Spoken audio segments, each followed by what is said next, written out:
नमस्कार। Digital news India today के लिए मैं राजेश तिवारी भदोही से। जनपद के औराई विधानसभा क्षेत्र के विधायक माननीय श्री दीनानाथ भास्कर जी के आवास पर हम मौजूद हैं और आइए कुछ बातें करते हैं अपने विधायक जी से। विधायक जी, DNI टुडे में आपका स्वागत है और हम आपसे ये जानना चाहते हैं कि बीते 5 सालों में कुछ ऐसे प्रमुख कार्य हैं जिन्हें आपके द्वारा किया गया है, उन कार्यों के बारे में थोड़ा सी जानकारी दीजिए। देखिए, सबसे पहले हमने तहसील को रेनोवेट कराया और ब्लॉक में जो ब्लॉक का सभागार है उसे रेनोवेट कराया। आंगनबाड़ी बाल विकास परियोजना अधिकारी के ऑफिस और गोदाम को रेनोवेट कराया और सामुदायिक स्वास्थ्य केंद्र औराई में है, उसमें हमने ट्रामा सेंटर बनवाया, उसमें ऑक्सीजन प्लांट लगवाया, 50 बेड का उसमें हमने अस्पताल बनवाया। पशु चिकित्सालय यहाँ पर डैमेज हो गया था, पूरी बिल्डिंग गिर गई थी, वहाँ नया भवन जो है 1 करोड़ रुपया का नया भवन बनवाया और खमरिया में लक्ष्मणा में पशु चिकित्सालय बनवाया। ITI का निर्माण जंगला रजईपुर में मैं करा रहा हूँ और जो जहाँ बच्चे अध्ययन करेंगे, ट्रेनिंग करेंगे, वो जो है बन के तैयार हो गया है। आवासीय बिल्डिंग का काम चल रहा है और कटेबना के अंदर, उधवा के अंदर, पूरे मुड़िया उधवा के बीच में और जोगीपुर में, बढ़ौना में और मेरहा में ये बड़ा पुल का निर्माण जो 1.5-2 करोड़ रुपए का है, वो सभी जगह काम चल रहा है। लगभग काम समाप्ति की ओर पहुंच गया है।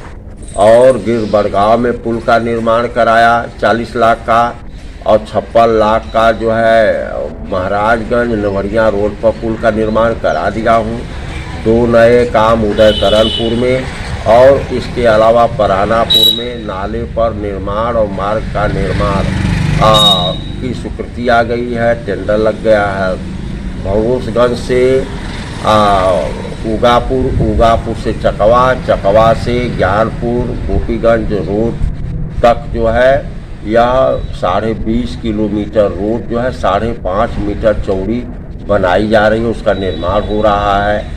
इसी तरह ममहर से लेके बभनौटी तक रोड बिल्कुल ख़राब हो गई थी, तो वह रोड का निर्माण 5.5 मीटर चौड़ा हो रहा है।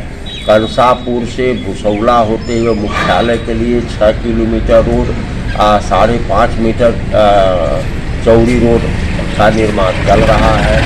तो आप यह देखेंगे कि मेरे विधानसभा में जो महत्वपूर्ण चीज़ें होनी चाहिए, जैसे अस्पताल होना चाहिए, ट्रामा सेंटर होना चाहिए, तहसील, ब्लॉक, थाना, CO ऑफिस, इसके अलावा फायर का हमारे यहाँ सर्विस सेंटर है, पॉलिटेक्निक है, लड़कियों का इंटर कॉलेज है, ITI का निर्माण हो ही रहा है। तो हमारे यहाँ समुचित विकास हम लोगों ने करने की कोशिश किया है, मार्ग से लेकर के और हर डिपार्टमेंट के लिए। हमारे यहाँ गोदाम नहीं था जो है, तो मैंने महाराजगंज का गोदाम जो है बनौली में बनवाया है।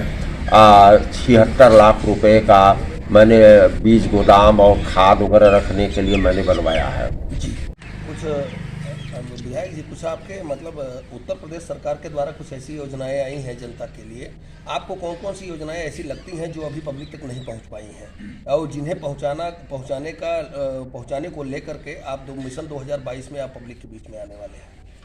देखिए,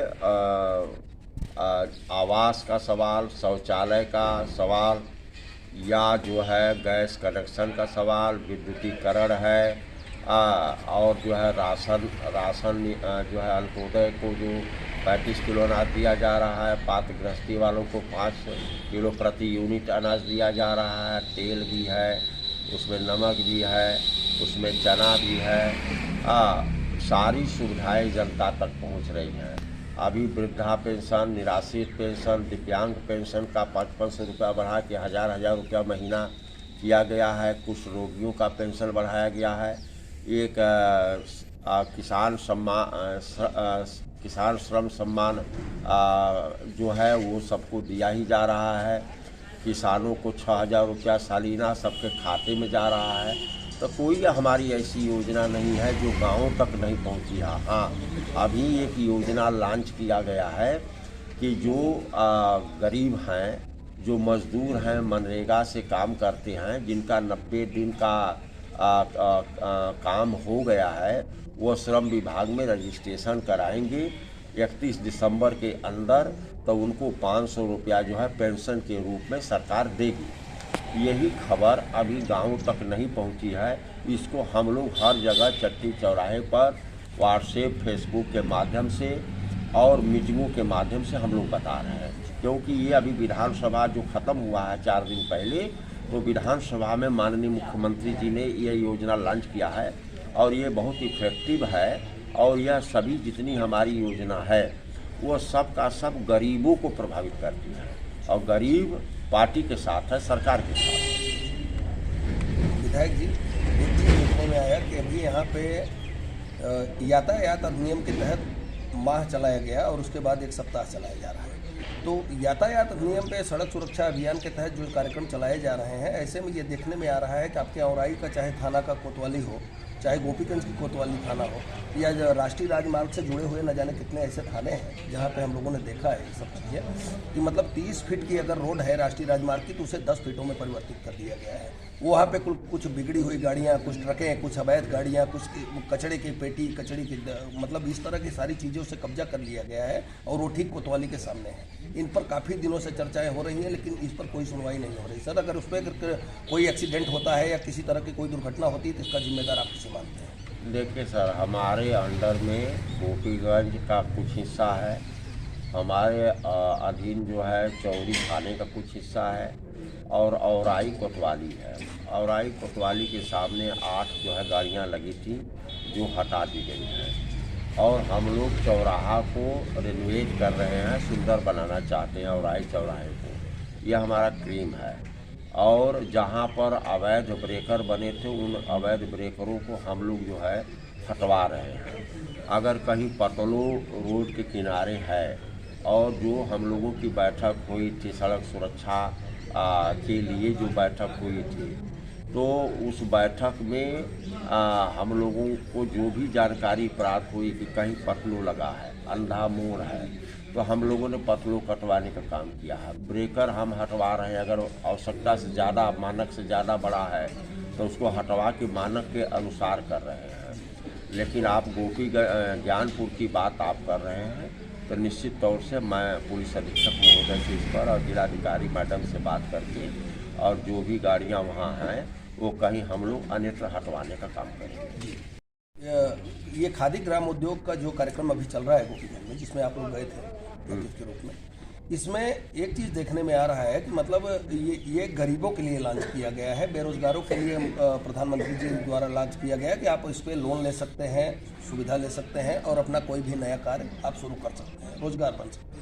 तो सर, एक बात बताइए कि जब इसको कोई अप्लाई कर रहा है तो बैंक की तरफ से या बैंक के मैनेजर की तरफ से ऑलरेडी बोला जा रहा है कि आप GST नंबर लेके आइए, ITR लेके आइए। सामने वाला व्यक्ति अगर पहले से ही बेरोजगार है और पहले से वो उसकी बेरोजगारी का वो अपने बेरोजगारी के लिए नया बेरोजगार करने को तैयार हो रहा है, तो वो GST नंबर और ITR कहाँ से लेके आएगा? सर, अगर इस तरह से GST नंबर और ITR अगर वो ला सकता तो वो उसे फिर लोन लेने की ज़रूरत ही क्या थी? तो इसके लिए आप क्या कहना चाहेंगे?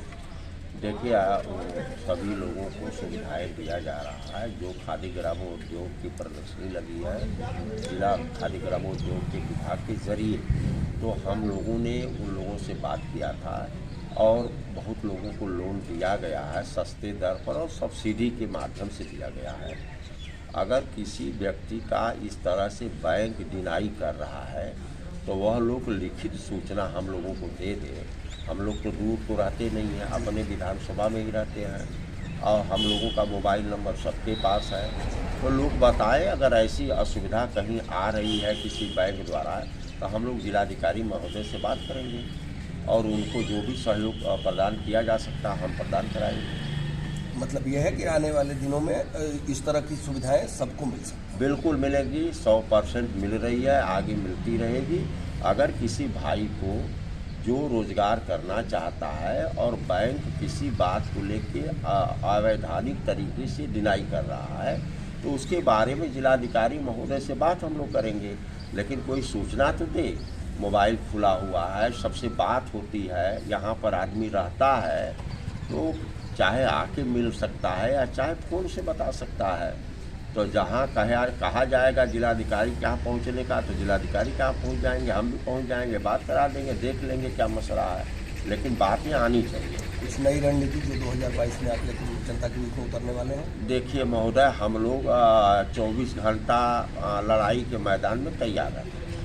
अब भारतीय जनता पार्टी एक ऐसा दल है जो हमेशा 24 घंटा जो है इलेक्शन मूड में जहाँ पर ज़रूरत है रहता है, और नहीं फिर विकास कार्य करता है। और हमारा विकास ही मुद्दा है। सबका साथ सबका विकास। सबका साथ, सबका विकास, सबका विश्वास, ये सबको लेकर